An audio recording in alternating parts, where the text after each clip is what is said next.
Kita mendiamkan saudara kita saja sudah melanggar sumpah. Apalagi bertengkar dan berkelahi. Apalagi berkelahi, pukul-memukul antar saudara sendiri yang sudah dikejar. Bagi kami adalah pusat Madiun, pusatnya di Madiun, itu harga mati.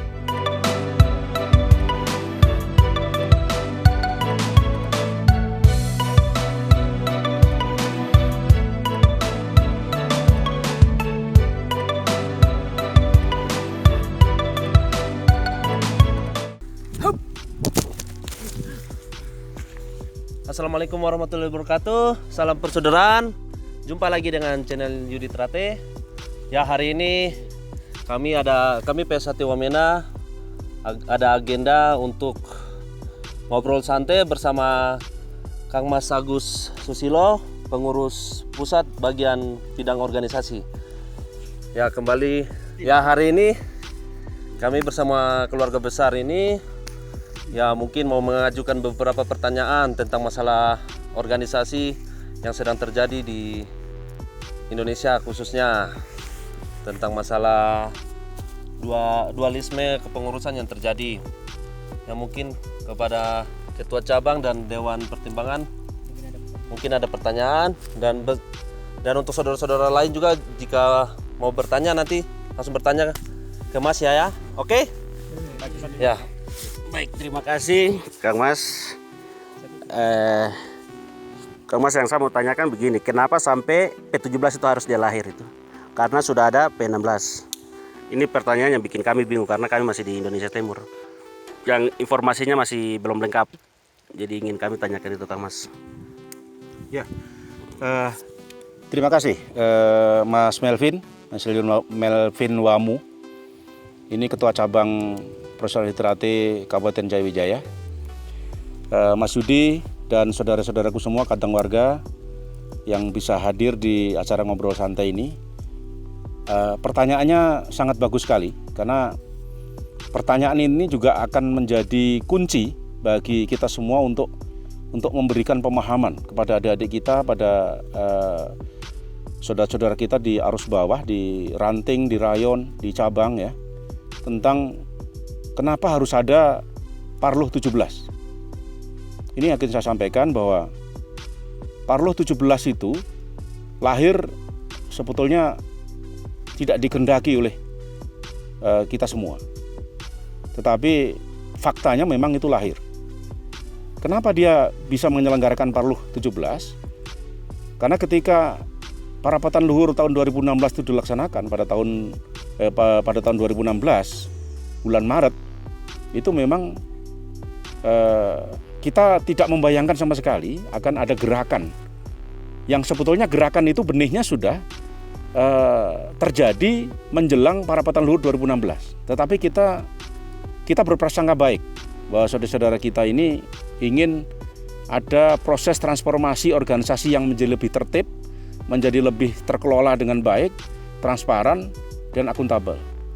Tetapi kita tahu bahwa ada sebagian saudara-saudara kita yang sebetulnya dia bagian dari masa lalu, dan mereka bagian dari proses di mana organisasi itu tidak dikelola secara baik, tidak dikelola secara tertib. Nah, orang-orang di zona nyaman ini, ini orang-orang yang sebetulnya tidak siap untuk agar organisasi itu berubah menjadi lebih baik. Nah, sehingga ini sebetulnya kalau saya lebih terbuka saja supaya saudara-saudara di arus bawah itu mengerti, tidak menjadi korban kabar bohong, tidak menjadi korban pelintiran, tidak menjadi korban hoax. Ini harapan kami, saya menjelaskan karena saya saksi sejarah kegiatan Parapatan Luhur 2016. Nah, sebetulnya Mas Melvin tadi menyampaikan 17-16 itu sebetulnya diciptakan, isu itu diciptakan untuk mempengaruhi, menjadi alat propaganda untuk bagi mereka yang sebetulnya tadi di zona nyaman, yang mereka tidak ingin organisasi ini dikelola lebih baik dan lebih tertib. Sebetulnya itu kalau kita mau buka secara fakta.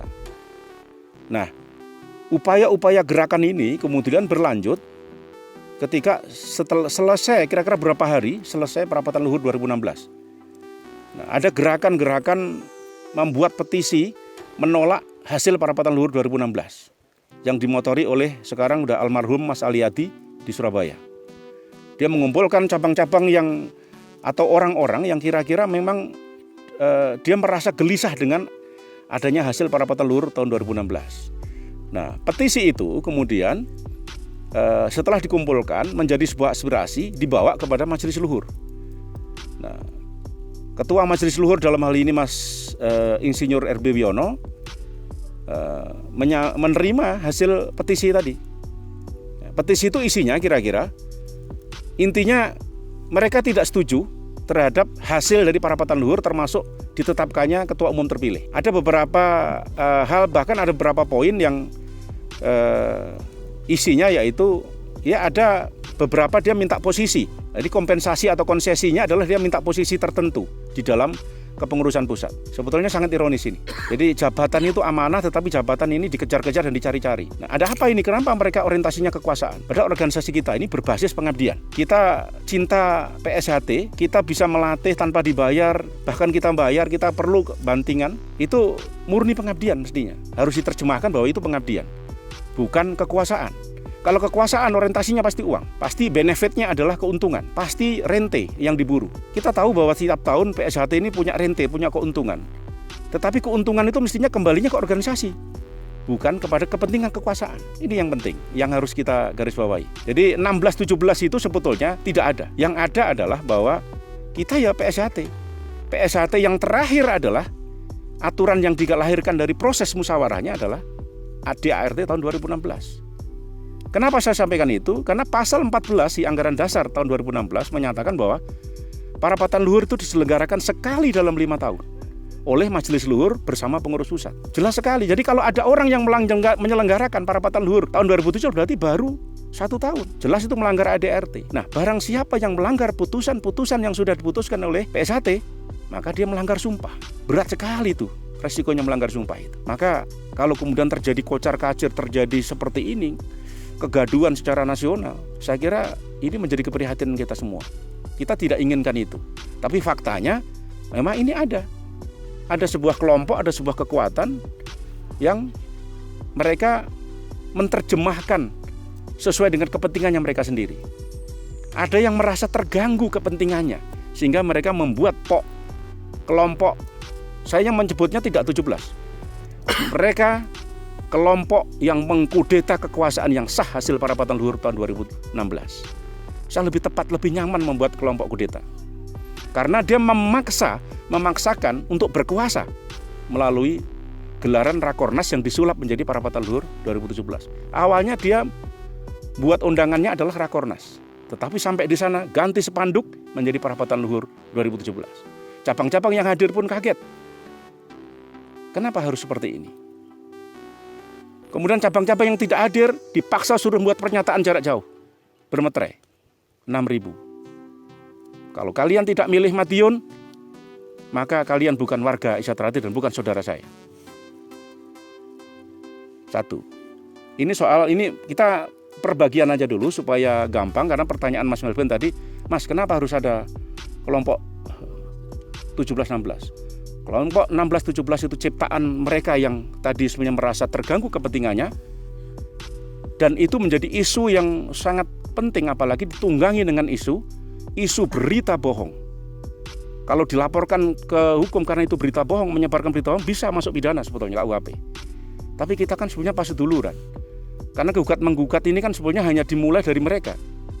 Kasus yang paling terbaru adalah inkrahnya putusan Mahkamah Agung dengan keluarnya putusan kasasi, ya, itu juga berawal dari beberapa cabang, beberapa orang yang merasa bahwa parapatan luhur 2016 itu tidak sah, penuh kecurangan, penuh ketidakjujuran. Gugatan itu dilakukan oleh orang-orang yang ikut parapatan luhur 2016, yang sudah menerima dengan bulat, dengan mufakat ketika dia ikut parapatan luhur 2016. Tapi di luar itu setelah pulang dia berubah pikiran. Silahkan dinilai sendiri. Ini yang berkhianat siapa, yang tidak gentle sportif siapa? Dia menjilat ludahnya sendiri, habis diputuskan mufakat, tiba-tiba dia keluar dari forum, dia melakukan protes karena kecewa, karena merasa kepentingannya tidak terakomodasi. Sebetulnya asal mulanya dari situ. Kepentingan mereka terganggu atas lahirnya putusan organisasi hasil para petani luhur tahun 2016. Saya kira itu Mas Melvin, jawaban saya. Mudah-mudahan ini bisa menjadi bekal Mas Melvin sebagai ketua cabang untuk menjelaskan ke adik-adik. Tidak ada 16-17, tidak ada Jakarta, tidak ada Madiun. Yang ada persaudaraan Jati Teratai. Diikat dalam ikatan persaudaraan, lahir dan batin. Itu organisasi yang kita cintai bersama-sama. Tidak ada 16-17, tidak ada Jakarta Madiun, tapi juga ada Wamena, ada Jakarta, ada Madiun, ada Trenggalek, ada Surabaya, ada Flores, ada Kupang, semua saudara kita. Jangan dipecah-pecah. Kalau orang sudah memecah belah organisasi ini, mereka jelas melanggar sumpah. Kita mendiamkan saudara kita saja sudah melanggar sumpah. Apalagi bertengkar dan berkelahi. Apalagi berkelahi, pukul-memukul antar saudara sendiri yang sudah dikejar. Itu jelas melanggar sumpah. Karena pepacuh kita yang ketiga, dilarang berkelahi sesama warga persaudaraan Jati Teratai. Terima kasih. Mungkin saudara-saudara lain ada pertanyaan? Mas siapa? Tidak, masa lanjut satu lagi. Ya. Ini pertanyaannya supaya masalah hoax yang berkembang ini, karena kita di bagian Indonesia Timur atau di Papua ini adik-adik kita tuh sangat percaya dengan pusat itu dipindahkan ke Jakarta. Sebenarnya itu kita percaya tanpa tanpa melihat bukti, tanpa melihat kejelasan. Jadi Mas tolong jelaskan tentang itu, untuk kenapa harus ada berita untuk dipindahkan ke pusat itu. Ya, isu atau alat propaganda yang dibuat oleh sebelah ini, saudara kita yang di sebelah ini. Saya selalu menyebut saudara karena memang kita itu saudara kita. Meskipun sedang tersesat atau salah jalan, itu saya kira biar Tuhan atau kita doakan supaya kami kembali ke jalan yang benar. Kembali nyawiji bersatu dalam rumah besar persaudaraan Jati Teratai. Kecuali dia menghendaki untuk berpisah selamanya. Itu lebih bagus, lebih jelas daripada sekarangnya ada dualisme yang nggak jelas, yang bikin bingung adik-adik kita di bawah. Soal isu perpindahan pusat. Isu perpindahan pusat saya jamin 360% atau 1000% itu hoax dan berita bohong. Buktinya apa kalau memang pusat itu dipindah? Tidak ada. ADART kita tahun 2016, ADART menyatakan bahwa organisasi berkedudukan tetap di Madiun, Jawa Timur. ADART-nya pasal 2, ART-nya pasal 3. Jelas sekali diatur itu. Silakan buka ADART itu. Jadi kalau ada orang yang mengatakan, udah pindah, tunjukkan aja ADART yang kita punya tahun 2016. Jadi tidak ada aturan itu. Yang ada adalah bahwa pusat pindah itu hanya di bibir dan di mulut orang-orang yang terganggu kepentingannya tadi. Kemudian disebarkan virus itu, virus buruk, virus jahat itu ke adik-adik di bawah yang tidak tahu apa-apa. Ini yang menurut saya kejahatan kemanusiaan yang luar biasa. Mengadu domba, membenturkan yang berpotensi konflik horizontal. Karena apa? Karena anggota PSHT itu jutaan jumlahnya. Karena ulah oleh beberapa orang tadi dengan isu yang tidak jelas tadi. Kenapa isu itu dibuat? Ini pertanyaannya. Kenapa isu pindah Jakarta dibuat? Karena isu itu isu yang paling dahsyat, yang paling punya dampak yang luar biasa ke arus bawah. Dampak keuntungan bagi mereka, tapi dampak keburukan bagi PSHT. Ini yang ingin saya garis bawahi. Isu pindah itu memang potensial untuk mendapatkan pengikut sebanyak-banyaknya. Karena kita semua tahu, saya sendiri akan merasa kalau pusat dipindah, saya paling pertama juga akan protes kalau betul-betul dipindah. Bagi kami adalah pusat Madiun, pusatnya di Madiun, itu harga mati. Itu sejarah. Sejarah. Jadi sejarah itu tidak bisa dihapus. Sejarah itu udah lewat. Tidak bisa orang yang coba-coba menghapus sejarah. Bahwa Eyang Harjo Utomo mendirikan PSHT di Pilang Bangu, yang sekarang sudah berdiri pada Padepokan Luhur. Rumahnya Eyang Harjo sekarang dibangun oleh Mas Maji menjadi Padepokan Luhur. Nah, sekretariat itu di Padepokan Agung, di Jalan Merak nomor 10. Nah, Padepokan Luhur itu ada di Desa Pilangbangu, tempat lahir dan rumahnya Eyang Hardjoatomo. Ini sebetulnya, ini semata-mata alat, Mas Nelvin. Pindahnya pusat itu menjadi alat yang strategis, alat yang punya dampak yang kuat untuk mempengaruhi mental dan psikologi anggota PS1 di bawah. Nah, persoalannya adalah kalau kita harus mulai cerdas dan kritis untuk tidak diadu domba oleh kelompok-kelompok. Ini kelompok-kelompok yang punya kepentingan ini sedikit, Mas. Sebetulnya hanya beberapa orang yang terganggu kepentingannya tadi. Yang setiap tahun panen, pemburu rente bahasa saya, pemburu keuntungan tiap tahun. Maka pengesahan bisa sebanyak-banyaknya, tapi latihan bisa dicek, latihannya benar atau tidak. Ada yang cuma sebulan dilatih, hanya cuma 2 bulan dilatih, dicomot di tengah jalan. Itu sudah melanggaran ajaran yang sangat serius. Mereka tidak dilatih secara ajaran, tidak dilatih secara benar. Ini harus kita evaluasi. Dan tugas kami untuk mengevaluasi semua proses latihan yang tidak benar.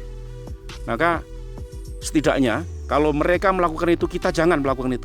Kalau mereka melakukan bahwa kamu bukan saudaraku lagi, kita tidak melakukan hal yang sama seperti yang mereka lakukan.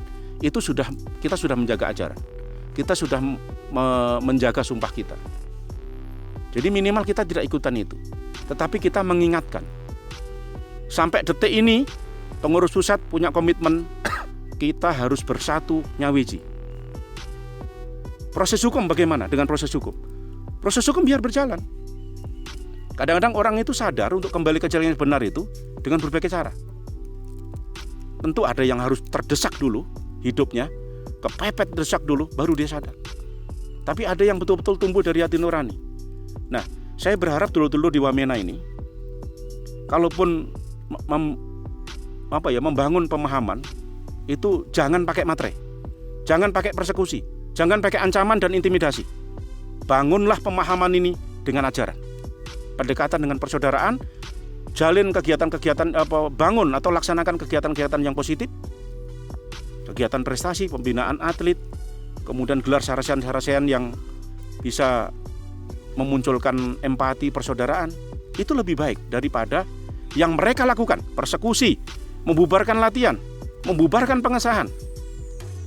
Itu jelas pelanggaran sumpah yang serius. Acara tradisi kita dilanggar dengan cara-cara yang tidak benar. Nah, bagi kami, saran kami untuk dulur-dulur di Wamena, saudara-saudaraku di Wamena, di Jayawijaya dan sekitarnya, bangun dan selenggarakan kegiatan yang positif.